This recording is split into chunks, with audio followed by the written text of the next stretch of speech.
ओम नमो भगवते वासुदेवाय नमः। नमस्कार दोस्तों।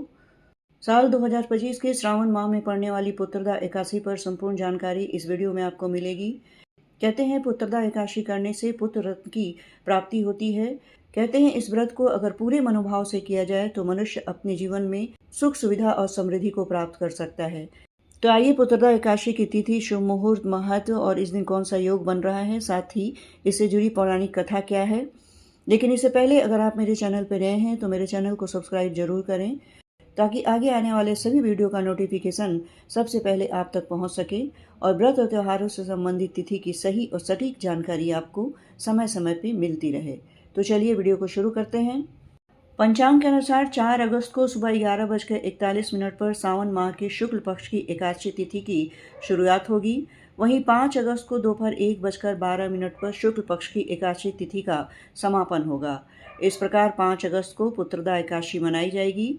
वहीं 4 अगस्त को सावन महीने का अंतिम सोमवार का व्रत मनाया जाएगा। आइए जानते हैं कि पुत्रदा एकादशी पर कौन से शुभ योग का निर्माण हो रहा है। ज्योतिषियों की माने तो सावन माह के शुक्ल पक्ष की एकादशी तिथि पर कई मंगलकारी योग बन रहे हैं। इनमें इंद्र योग का संयोग सुबह 7:25 तक है। वहीं रवि योग का संयोग सुबह 5:18 से सुबह 11:23 तक है। इसके साथ ही शिववास योग का संयोग दोपहर 1:13 से है। इन योग में लक्ष्मी नारायण जी की पूजा करने से साधक की हर एक मनोकामना पूरी होती है। आइए अब हम पुत्रदा एकादशी की कथा सुने। द्वापर युग के आरंभ में महिष्मति नाम की एक नगरी थी जिसमें महिजीत नाम का राजा राज्य करता था। लेकिन पुत्रहीन होने के कारण राजा को राज्य सुखदायक नहीं लगता था। उसका मानना था कि जिसके संतान न हो उसके लिए यह लोक और परलोक दोनों ही दुखदायी होते हैं। पुत्र सुख की प्राप्ति के लिए राजा ने अनेक उपाय किए परंतु राजा को पुत्र की प्राप्ति नहीं हुई। वृद्धावस्था आती देखकर राजा ने प्रजा के प्रतिनिधियों को बुलाया और कहा, हे प्रजाजनों, मेरे खजाने में अन्याय से उपार्जन किया हुआ धन नहीं है। न मैंने कभी देवताओं तथा ब्राह्मणों का धन छीना है। किसी दूसरे की धरोहर भी मैंने नहीं ली। प्रजा को पुत्र के समान पालता रहा।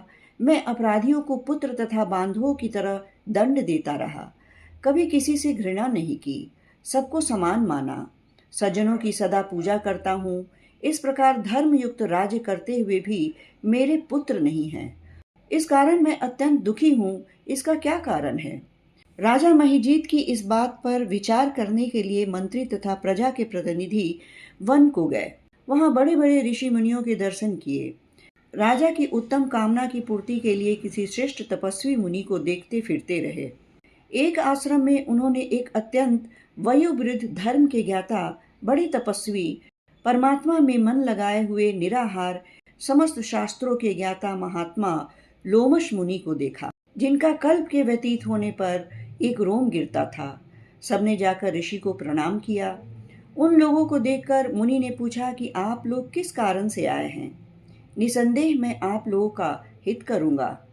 मेरा जन्म केवल दूसरों के उपकार के लिए हुआ है, इसमें संदेह मत करो। लोमश ऋषि के ऐसे वचन सुनकर सब लोग बोले, हे महर्षि, आप हमारी बात जानने में ब्रह्मा से भी अधिक समर्थ हैं, अतः आप हमारे इस संदेह को दूर कीजिए। महिष्मतिपुरी का धर्मात्मा राजा महिजीत प्रजा का पुत्र के समान पालन करता है, फिर भी वह पुत्रहीन होने के कारण दुखी है। उन लोगों ने आगे कहा कि हम लोग उसकी प्रजा हैं, अतः उसके दुख से हम भी दुखी हैं। आपके दर्शन से हमें पूर्ण विश्वास है कि हमारा यह संकट अवश्य दूर हो जाएगा, क्योंकि महान पुरुषों के दर्शन मात्र से अनेक कष्ट दूर हो जाते हैं। अब आप कृपा करके राजा के पुत्र होने का उपाय बताएं। यह वार्ता सुनकर ऋषि ने थोड़ी देर के लिए नेत्र बंद किए और राजा के पूर्व जन्म का वृतांत जानकर कहने लगे। यह राजा पूर्व जन्म में एक निर्धन वैश्य था।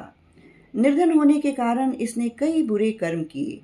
यह एक गांव से दूसरे गांव व्यापार करने जाया करता था।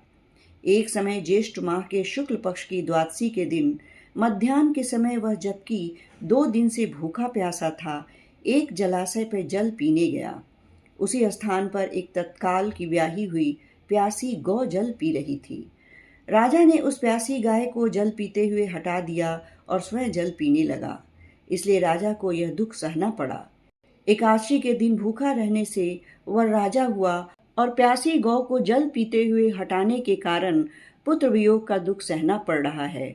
ऐसा सुनकर सब लोग कहने लगे कि हे ऋषि, शास्त्रों में पापों का प्रायश्चित भी लिखा है, अतः जिस प्रकार राजा का यह पाप नष्ट हो जाए, आप ऐसा कोई उपाय बताएं। लोमश मुनि कहने लगे कि श्रावण शुक्ल पक्ष की एकादशी को, जिसे पुत्रदा एकादशी भी कहते हैं, तुम सब लोग व्रत करो और रात्रि को जागरण करो, तो इससे राजा का यह पूर्व जन्म का पाप अवश्य नष्ट हो जाएगा। साथ ही राजा को पुत्र की अवश्य प्राप्ति होगी। लोमश ऋषि के ऐसे वचन सुनकर मंत्रियों सहित सारी प्रजा नगर को वापस लौट आई और जब श्रावण शुक्ल एकादशी आई तो ऋषि की आज्ञा अनुसार सबने पुत्रदा एकादशी का व्रत और जागरण किया। इसके पश्चात द्वादशी के दिन इसके पुण्य का फल राजा को दिया गया। उस पुण्य के प्रभाव से रानी ने गर्भ धारण किया और प्रसव काल समाप्त होने पर उसके एक बड़ा तेजस्वी पुत्र रत्न की प्राप्ति हुई।